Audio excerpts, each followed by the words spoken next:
It is going to create much more opportunities. In fact, the way AI is driving things, it is going to turn around the complete economies.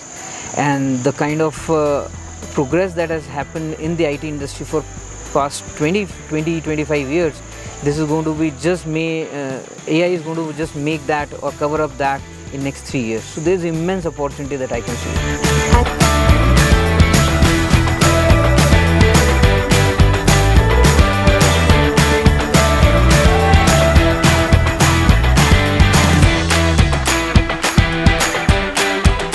Welcome to IMA podcast series.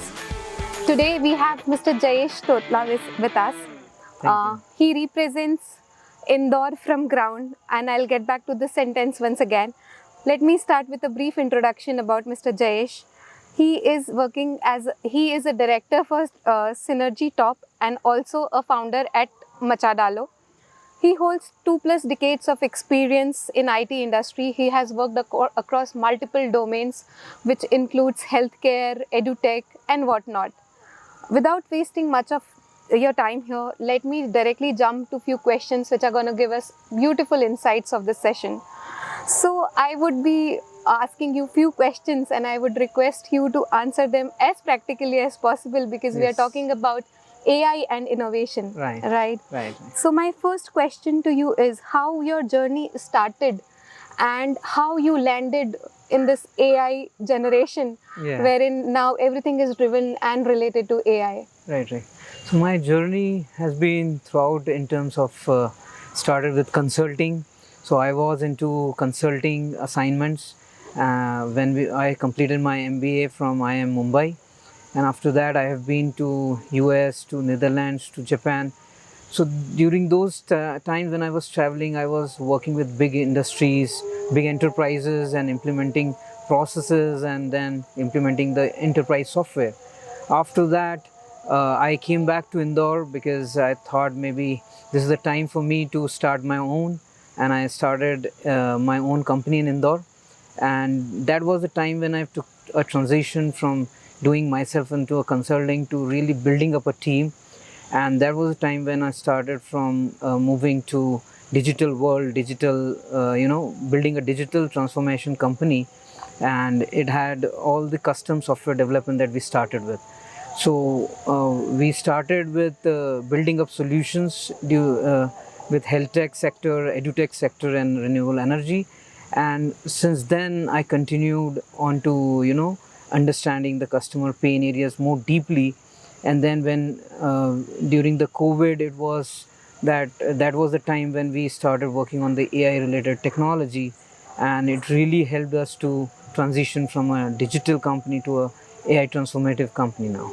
Really good to know that. Yeah. Also, it answers my first sentence wherein I mentioned you wanted to get back to your roots. Yes, so working across industries in multiple domains and coming back to your own city, I know how beautiful and good feeling this is, of course. Right. I would also want to know, what does innovation mean to you in the context of today's rapidly changing tech world? Yeah, so in terms of the innovation, the way I look at AI is we are building up a lot of AI solutions with our clients.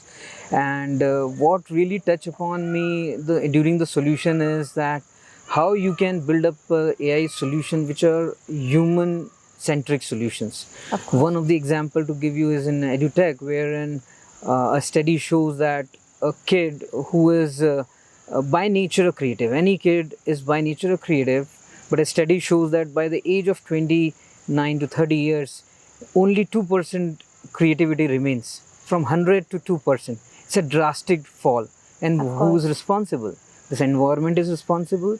The culture, the schooling, the education, and just getting a job in a company and sticking to the job is all responsible to reduce the creativity. And what our platform through the AI, what we have done is we have ensured that the kid is given an environment where kid has been encouraged, other kids participate, they also encourage, and there's huge empathy within their community get developed in this platform. And through that, the creativity enhances and the right kind of a challenge is posted to the kid, and kid is being encouraged. And that has a positive impact, and it can really be a changing point or turnaround point for the human evolution. So that's how I feel it, that this AI tech has to be merged with human values, and it has to be centric to the future generation kids, so that they understand the value system and not just the AI as a robotic AI. True. That's the thing, that is what we believe in. That's true. My next question is very much related to what you just now mentioned. Yeah. Can you share a real world example of how AI has transformed a process or product in your particular organization? Right. So in terms of AI, like one of the solutions that we are also we have implemented is for a lot of various kind of industries, wherein there are various departments that work for a particular assignment to be done or a process to be completed. It needs to go through various departments in a particular enterprise, right? It starts from sales, then sales, the lead goes into the operations, and operations, it goes into support, and then the closure of the project. So during this entire journey, what we have developed is a AI based workflow through which the moment the lead comes in, it flows into the funnel, and immediately the other departments are being assigned into the workflow, so that this entire journey, the entire workflow is completely managed in AI, and it really helps to reduce the inefficiency in the system. That's right. So that way, it is ensuring that within the system, you are making the system very beautifully designed with a very, very efficient process. So Correct. that's how I take AI in the next level. Good to know about it. Yeah. But how do you see the role of IT leaders evolving with this acceleration of AI? Yeah. So in terms of the AI, one important thing that is getting overlooked is that AI engines are introducing biases also. That's So true, when yeah. you do a query in ChatGPT or any of the Perplexity AI, it gives a lot of biases in the results.